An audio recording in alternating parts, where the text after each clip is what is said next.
face of the Wrigley building that get lighter and brighter as they go up to draw your eyes up to the top of the clock tower at 398 feet. There's 250,000 individual terracotta tiles on the Wrigley building. That'll bring us then to one of the newest and biggest installations in the Chicago skyline. This giant blue building is the Trump International Hotel and Tower.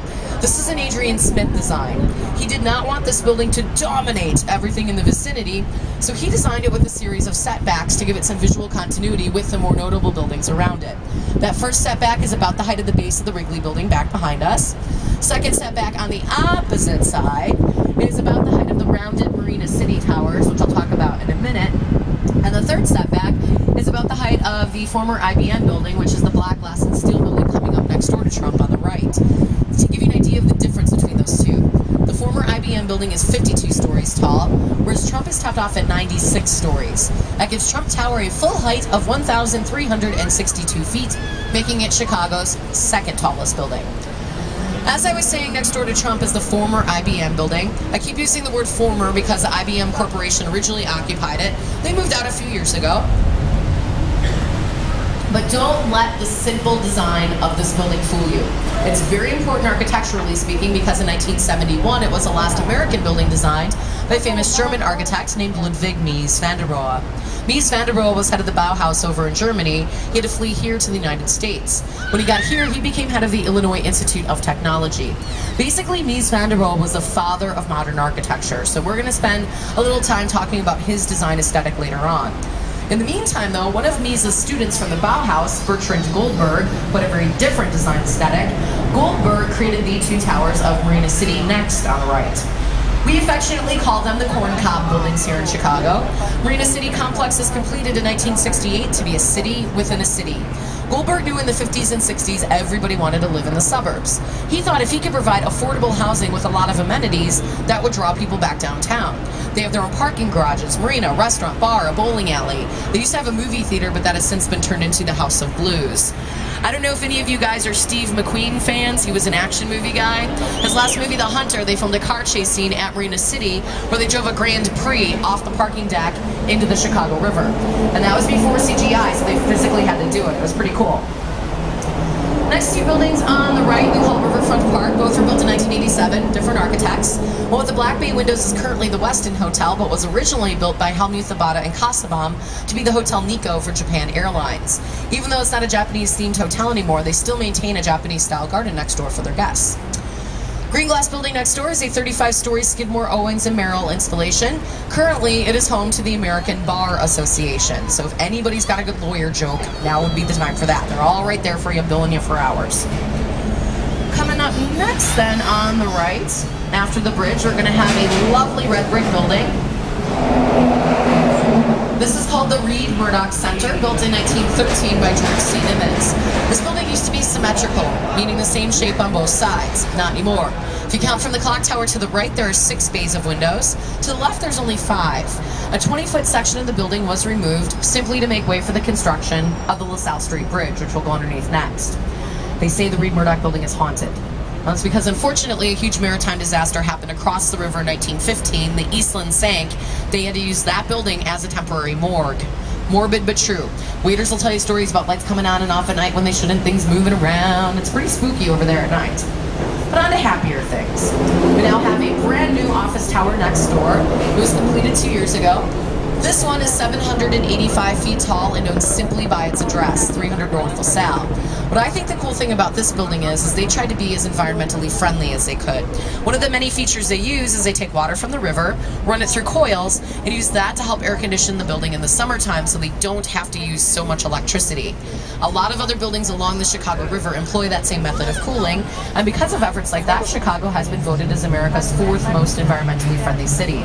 So even though Mayor Daley's not in office anymore, he really did a lot to help out the environment here in Chicago. It makes you almost wish you were Kennedy. Almost. Brown building next door. It says Chicago Sun-Times across the front. Might have noticed a few of the floors don't have windows. The whole building was constructed without windows because originally it was used as the apparel mart to work in conjunction with the merchandise mart, and they felt that fashion or apparel is better viewed under artificial lighting. We're going to head up the North Branch for a little bit. I'm going to switch it up and talk about some stuff on the left-hand side just to break up the monotony of it all and get that crick out of your neck for a minute.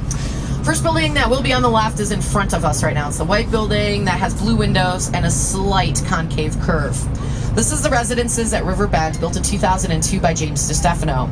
They have a parking garage inside of that very narrow building. It's the middle section that has opaque windows and no balconies. They use a freight elevator to get the cars up there. And rather than have central hallways with apartments on either side, the hallways are all on the west or back side. So everybody that lives there gets a really great panoramic view of downtown. The funniest thing about this building, when they first opened up, they wanted to advertise. So they bought themselves a huge banner. The banner literally covered the entire parking garage. And in 2-foot tall letters, they spelled it wrong. Yeah, it said residences instead of residences, which I know is a tiny mistake, but I always thought it was hilarious because you know they spent a ton of money on a sign that big. Why didn't anybody spell check it? Oh well. Pinkish building next door. That's the oldest building you guys are going to see today, on the river at least. This is built in 1908 by Frank Abbott and is called Fulton House. Originally, this was a cold storage building. How they kept all of the dairy products inside of their cold before we had refrigeration, check out the balconies. See how deeply they're set in? That's how thick the walls are. And they're hollow. They filled the walls with frozen horsehair. That's what kept everything insulated. Harry Weiss was the architect in charge of turning those into condos. He had to let that building thaw out for a year so he could get all of the horsehair out of there and then put in the balconies and the windows. So Harry Weiss, who was a good guy, a great architect, and he loved to go sailing. That's evidenced by his river cottages here on the left. They're very nautical in theme. Slanted roof lines remind you of sails on a sailboat, portholes for some of the windows, and the dock space at the bottom. There's 4 separate river cottages. They range in square footage from 2,200 to 4,200 square feet.